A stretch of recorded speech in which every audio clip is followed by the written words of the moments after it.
Sot do të përgatisim byrek me qumësh me petë të bëra vetë në shtëpi, një recetë praktike dhe shumë e thjeshtë për ta përgatitur.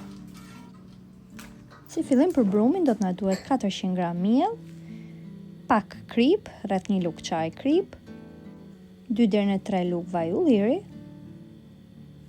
dhe 200 ml ujë të cilën do ta hedhim pak nga pak. Të vazhdojmë ta përzijmë mirë.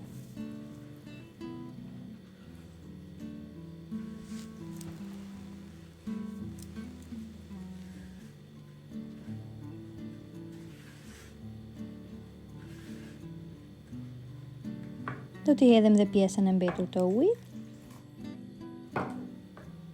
Të vazhdojmë ta përzijmë përsëri dhe më pas do fillojmë ta punojmë brumin mirë me duar derisa të na formohet një brum që nuk ngjit tek duart, por nuk duhet të jetë i fortë.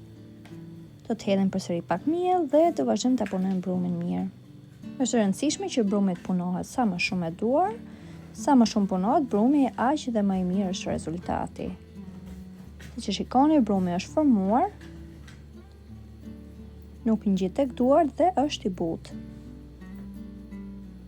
Do ta lejmë brumin të pushojë për rreth 5 deri në 10 minuta duke e mbuluar sipër me qese kuzhine.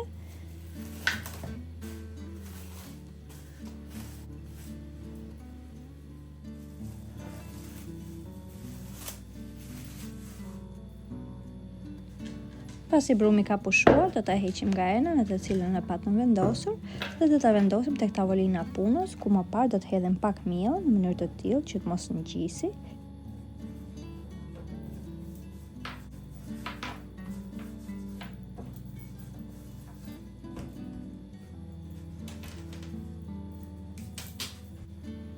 Brumin do ta ndajmë në pjesë, ku më pas do t'i japim forma të rrumbullakta. Për këtë mas brumi që unë kam përdorur gjithsej më kanë dalë 12 pjesë. Siç e shikoni në video duken vetëm 11, por më pas ato që janë pak më të mëdhaja i kam marrë dhe kam formuar një kulaç tjetër. Siç e thash më parë, do t'i japim format e rrumbullakta.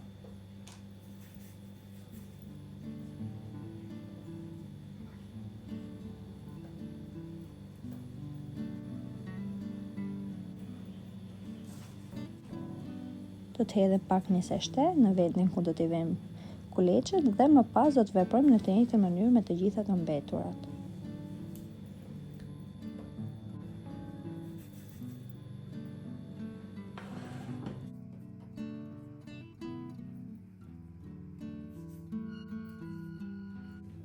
Pasi kemi përfunduar të gjitha, do fillojmë me hapjen e petëve. Unë petët i hap gjithmonë me njëse shte.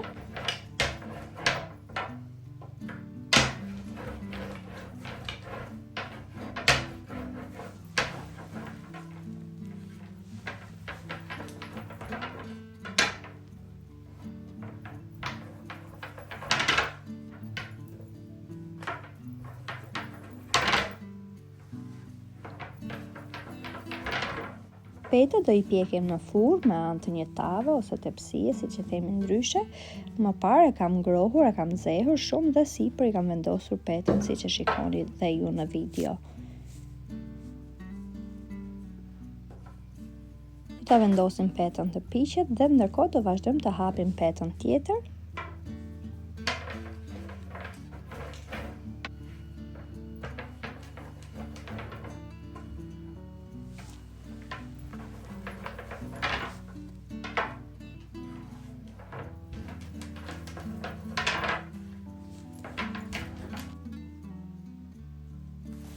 Pasi petët janë pjekur, unë në fillim i lej të ftohen pak dhe më pas i vendos në një qese, të cilat i ble të gatshme vetëm për petët e pjekura.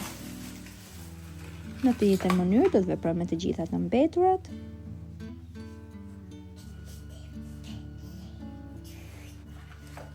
Dhe të gjitha të ftohura një nga një do t'i kalojnë në qese. Nëse dëshironi, mund edhe t'i mbuloni më parë se t'i fusni në qese, mund t'i mbuloni në një copë.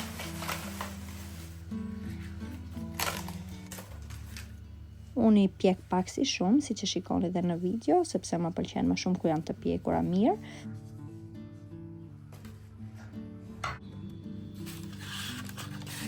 Pasi kemi përfunduar me pjekjen e petëve, do fillojmë të përgatisim byrekun. Si fillim do të na duan 4 vezë.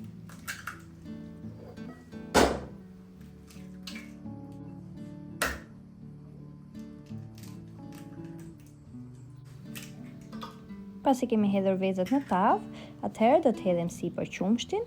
Për këtë recetë unë kam përdorur rreth 1.2 litra qumësh për rreth 12 petë. Nëse përgatisni me petë të blera në supermarket, siç janë në Shqipëri, atëherë do t'ju duhet më shumë qumësh, rreth 1.5 litra. Do t'i hedhim pak krip dhe do t'i përziejmë mirë.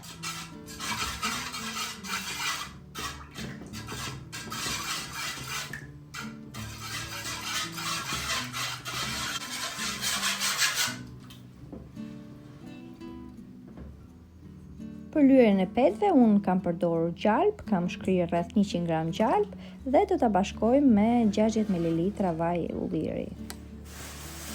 Tashmë do të fillojmë me përgatitjen e byrekut. Këtu kemi petët që poqen pak më parë.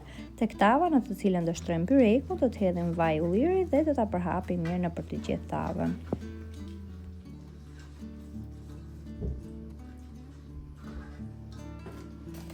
Tashmë do fillojmë me përgatitjen. Çdo petë do ta lyejmë me qumësht dhe me vezë. Zakonisht kur unë bëj me petë të blera në supermarket, 2 shtresa nuk i njom fare me qumësh, por i vendos aty, sepse ato janë më të holla, por nëse i përgatisni vetë në shtëpi, si në këtë rast, e mira është që çdo petë të lyhet me qumësht.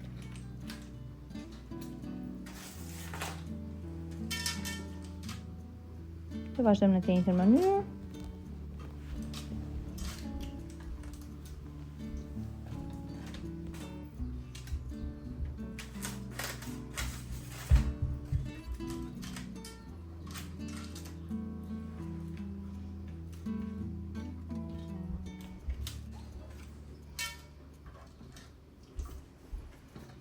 Çdo shtresë të byrekut do ta lyejmë me gjalp dhe në të njëjtën mënyrë do të veprojmë me të gjitha petët e mbetura. Këtë lloj byreku unë kam bërë vetëm me 12 petë, siç e paçi në fillim, sepse nuk e doja shumë të trash, por nëse dëshironi të trash, atëherë mund të shtoni më shumë tek masa e miellit dhe e ujit dhe mund të formoni më shumë kuleç.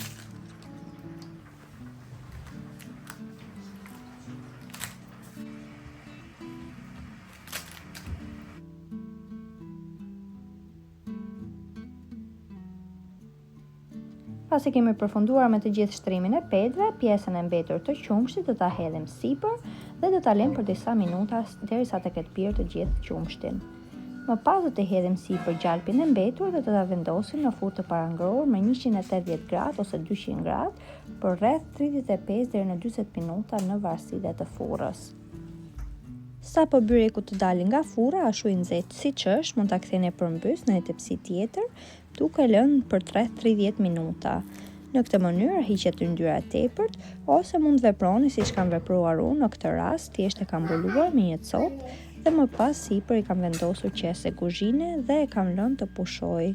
Në këtë rast, ajo e ndihmon që të jetë i butë dhe të dalë më kollaj nga tepsia. Siç e shikoni, tashmë duket që ka krijuar atë tjerësitjen brenda qeses. Do t'i heqim qesen dhe më pas do ta presim.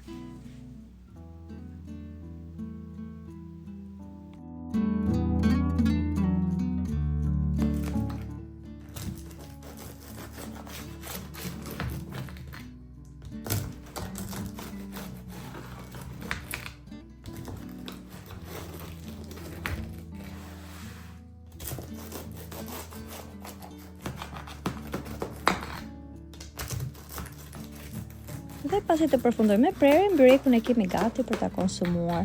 Siç ju thash më parë, nëse e doni më të trash, mund të formoni më shumë kuleç, të piqni më shumë petë, por dhe në këtë mënyrë del super e shijshme. Nëse e provoni në këtë mënyrë, ju bëft mirë. Shumë faleminderit që më ndiqni.